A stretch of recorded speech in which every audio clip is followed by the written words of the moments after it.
Raise a Farm mao kini ang tema sa Farmers Day dinhi sa may Agricultural Trade Fair sa Oval Centro alang sa padayon natong pagsaulog sa Kalilangan 2011.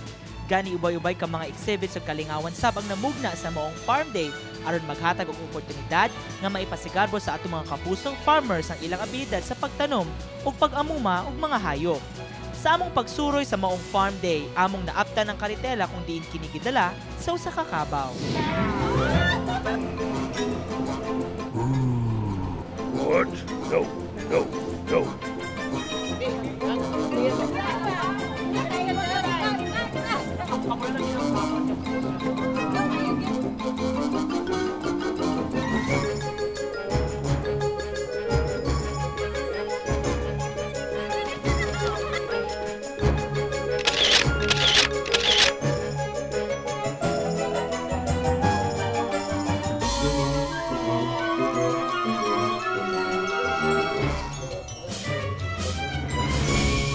So muli ang ginatawag na Caratela Parade of Stars. So makita nato na ay kabaw sa unahan.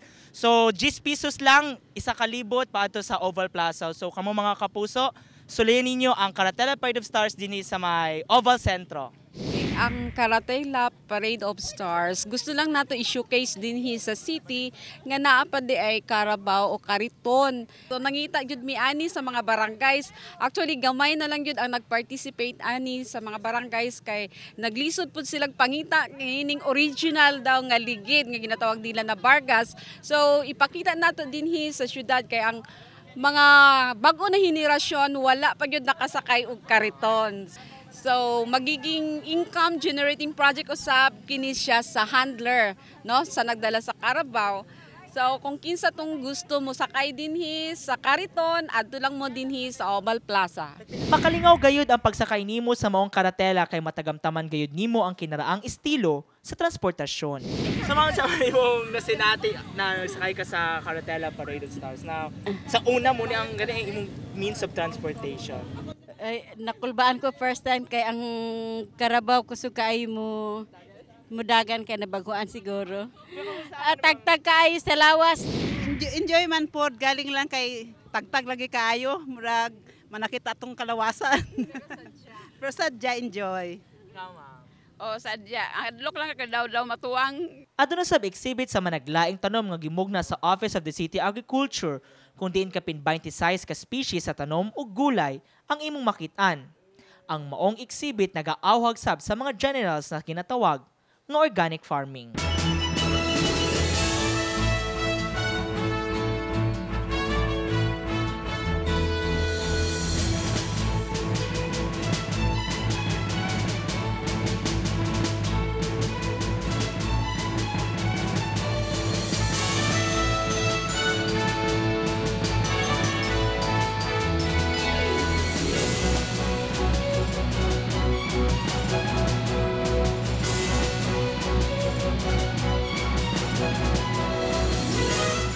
Actually, there is sa exhibit atong gi-feature ang mga agricultural products, especially sa main program sa atong mayor nga Greening Gensan. So naadiri nakadaiya nga mga gulay nasa mga container para atong ipakita sa atong mga katawhan nga pwede di ay sila mag-culture og mga tanom nga mapuslan kayo diha sa ilahan.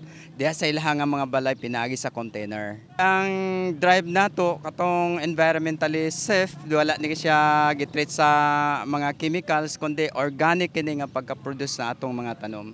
Halos na ang mga tawag ani high value crops na atay atsal, sili, pagkatapos na atay kamatis, na atay mga kanang tawag nga pinakbit, mga components sa pinakbit na gulay. So sa ato ang mga kaigsuonan dire sa general atong giahwag sila nga mo bisita dire sa atong exhibit dire sa City Agri karon na Agri Fair para makita ninyo og maobserbahan ang atong mga display dere nga nasa container nga mga gulayan nga organic kini nga pagka-produce. Nagkalain-laing mga aktibidad ang na-showcase ni sa Farm Day sa Agri Fair Trade nga dakong tabang gayod sa mag-uuma ug mga ana sa agribusiness sector. Kini abli sa tanan hangtod sa February 27.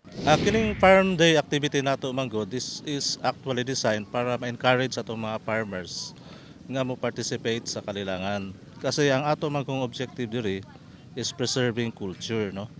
And one of the things na dapat natin tandaan is that Jensan is basically agricultural. Agricultural ito at ang ating main driver sa change development natin ay agriculture. So yung Farmers Day, mag-ipon-ipon itong lahat ng mga farmers, no, sa 26 barangays. They will have games, no? Isa sa mga games natin yung paghabol ng mga chicken catching. Tapos meron tayong sack race, meron tayong amazing race, at iba pang mga parlor games for the farmers. So basically yun ang ating parang camaraderie na lang at saka parang natin develop, i-foster natin yung mga friendships among farmers. Isa rin sa objective natin dito sa Agri-Fair is to look at the possibility of clustering, no, our products. Kasi one of the problems kasi ng mga farmers natin, binibenta nila yung products nila isa-isa and they don't get better prices. Now, what we really want to happen is that yung mga products nila, kung pwede natin i-cluster, i-package, i-label, pagkatapos, ibenta natin sa supermarkets at a higher price. In other words, parang moving from production to marketing and processing. Akong giimbitahan tanan ng mga farmers, no, pati yung mga pamilya nila, pumunta kayo dito sa Oval Plaza kasi gwapo kayo din na tay karatela, doon na tayo rin mga ostrich, na ganit tayo buaya diha. O doon na tayo mga pythons kasi nag-put up mi og mini zoo, no, ang City Agriculture at saka yung VetMed natin ay nagtayo sila ng mini zoo. So makita natin dito yung mga iba't ibang klaseng animals, no, yung largest bird in the world, no, nandito. Tapos mayroon tayong mga gulayan, no, meron tayong mga prutas at meron tayong mga gwapo kaya nga bahay kubo diri sa ato ang Agri-Fair. So please, punta kayo dito para magkita-kita tayo dito at magsaya tayong lahat. Mga managlahing ideya bahin sa agricultural industry. Mao kini ang tumong sa Agri-Fair Trade ug Farmers Day. Laagan nato ang fun day diri sa farm sa may Oval Centro. Padayon na pagsaulog sa Kalilangan 2011. Ako si Michael Carbon ug kini ang issue karon.